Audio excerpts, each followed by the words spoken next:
La reunión del G20, bueno, no ha sido todo lo fructífera que se pensaba, pero aparecen nuevas potencias mundiales que tienen más poder de voz, se posicionan de su crecimiento económico, y estamos hablando particularmente de India, que ha pasado a ser muy gravitante en esta reunión del G20, de la que nos va a contar Raúl Sor. ¿Cómo estás, Raúl?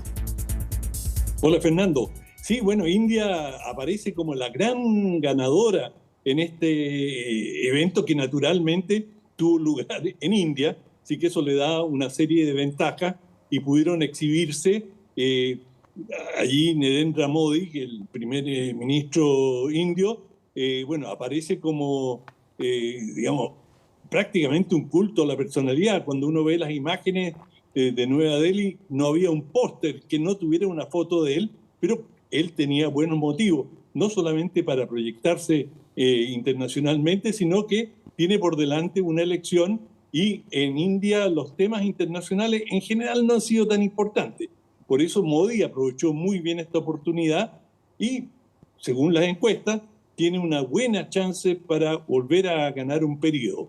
Pero en lo que toca a la reunión misma, fue menos gravitante de lo que se esperaba, porque algunos países o no asistieron los mandatarios, como fue el caso de Rusia y China, sino que a través de sus primeros ministros o cancilleres estuvieron representados en la reunión. Es decir, no es que estuvieran ausentes. En algunas partes vi que se decía China y Rusia no estuvieron. Sí, estuvieron, pero no representados por los jefes de Estado o jefes de gobierno. Pero cada uno allí iba a jugar su juego. Hay especulación de por qué China no asistió. Algunos dicen que las fricciones fronterizas que ha tenido con India podría ser un motivo. Otros especulan que Xi Jinping, el presidente chino, no quiso, digamos, tuvo problemas de salud y no estaba en condiciones óptimas para asistir. La verdad que China no dio ninguna explicación y, bueno, estuvo allí presente por alguien de menos rango que Xi Jinping. En todo caso, y en lo que toca a Rusia, bueno, Rusia corría el riesgo. Hay una orden de detención, de arresto para Putin de la Corte Penal Internacional, y por lo tanto Putin no se quiso exponer y no asistió, y Rusia iba con un objetivo claro: impedir que se la sancionara, que la declaración final de la reunión la apuntara con el dedo como responsable de la guerra que libra con Ucrania. Y desde ese punto de vista, el ministro de Relaciones Exteriores ruso, Sergei Lavrov, salió con una enorme sonrisa, cosa que no es común en él, proclamando que la reunión había sido una victoria. Y en cierta medida, para los objetivos rusos, consiguieron de que se lamentara el conflicto, pero no se hiciera ninguna mención a la agresividad o a la invasión rusa, y desde ese punto de vista fue un revés para Estados Unidos, que naturalmente, y otros países del hemisferio norte, que buscaban algún tipo de condena a Rusia, y eso no ocurrió. Pero en realidad, a mi juicio, lo más interesante lo dijo el presidente brasileño Lula, que planteó: miren, esta reunión no debería ser sobre las pequeñeces o los roces entre las grandes potencias. Esto no es un espacio para la disputa de hegemonías políticas. Y él propuso 3 puntos que considero que realmente son los 3 puntos más importantes que hoy día preocupan al mundo, de fondo. Y uno de ellos es, naturalmente, la crisis climática. Definitivamente, la mayor amenaza que pesa sobre la humanidad es el cambio climático. El segundo es la desigualdad, es decir, el orden internacional es imposible de sostener con los enormes abismos que existen entre los países ricos y pobres, y no solamente entre países, sino que en el seno de los propios países, en el sur y en el norte, entre ricos y pobres. Y finalmente planteó la necesidad de una gobernanza internacional. Y todos sabemos que hoy día Naciones Unidas es un lugar de intercambio de opiniones, pero que no tiene autoridad para una gobernanza internacional. Ahora, ¿cómo se lograría eso? Bueno, deberá ser la tarea de Lula, porque la próxima reunión del G20 en noviembre del próximo año es precisamente en Brasil. Ahora, fíjate que hay temas que son de preocupaciones de los países independientemente de lo que se hablen en estos foros. Por ejemplo, tú mencionaste el tema del calentamiento global y lo estamos viendo con unos inviernos furiosos y unos veranos que se amenazan con temperaturas récord.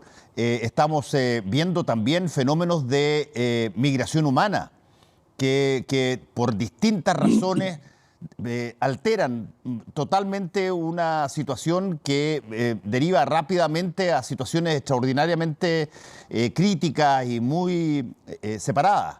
Pero también hay situaciones que tienen que ver con, y lo estábamos conversando con la ministra de Ciencia recién, que tiene que ver con, por ejemplo, desequilibrios brutales en materia tecnológica. Que se dan, por cierto, en algunos continentes más que en otros, pero no hay razón hoy día, habiendo tecnología disponible para no necesariamente tirar postes en todo África, el que tú puedas generar una situación de conexión donde puedas ir a ayudar si es que se necesita, puedas conversar cuando tú quieras. Y desde ese punto de vista, la pregunta en el fondo, Raúl, es ¿qué tan ejecutiva son este tipo de reuniones como para poder proponer cosas que eventualmente uno pueda ir haciéndole marcas, checks, a ver si es que efectivamente se ponen en actividad? Fernando, pusiste el dedo en la llaga, porque hoy en el mundo, con toda la complejidad y con todos los enormes problemas y las amenazas que vivimos, no hay un foro, no hay un lugar en el que se pueden discutir las cosas, pero no hay capacidad resolutiva. No la tiene el Consejo de Seguridad de Naciones Unidas, donde 5 países tienen derecho a veto. Por lo tanto, cualquiera, si China, Rusia, Estados Unidos, Gran Bretaña o Francia no les gusta algo, dicen la resolución no sale y simplemente la anulan. Las resoluciones de la Asamblea General de Naciones Unidas no son obligatorias, no son vinculantes. El G20 era lo que se perfilaba como un foro alternativo. Bueno, ya claramente no lo es. Es importante. Y, por ejemplo, India le supo sacar muy buen partido, logró una serie de acuerdos con Estados Unidos. Yo diría que este G20 le favoreció bastante a Estados Unidos. El presidente Biden aprovechó de pasar a Vietnam y aunque él dice que no, su objetivo no es aislar a China, no es tender una muralla o una cortina de hierro frente a China. En los hechos, todo lo que está haciendo Estados Unidos es, pese a sus palabras, es tratar de contener a China. Y le ha ido bien en términos relativos. Ha logrado atraer a las Filipinas, ha logrado hasta cierto punto que Vietnam respalde un cierto cerco y así sucesivamente. Y por cierto, muy importante, Estados Unidos consolidó de manera significativa su alianza con India. India era en su tiempo, digamos, hace algunas décadas, un aliado muy estrecho de Rusia. Y Rusia era el principal proveedor de armas para India. Bueno, eso ha cambiado. Y el presidente Biden le ha hecho una serie de ofertas muy tentadoras de inversiones y de armas a India. De manera que, de ese punto de vista, India sale ganadora, también sale ganador Estados Unidos en cuanto a sus intereses en Asia, pero el tema que tú estás planteando, ¿dónde se pueden resolver los problemas fundamentales de la humanidad? Sigue pendiente. No hay una respuesta, no hay un camino claro en esa dirección.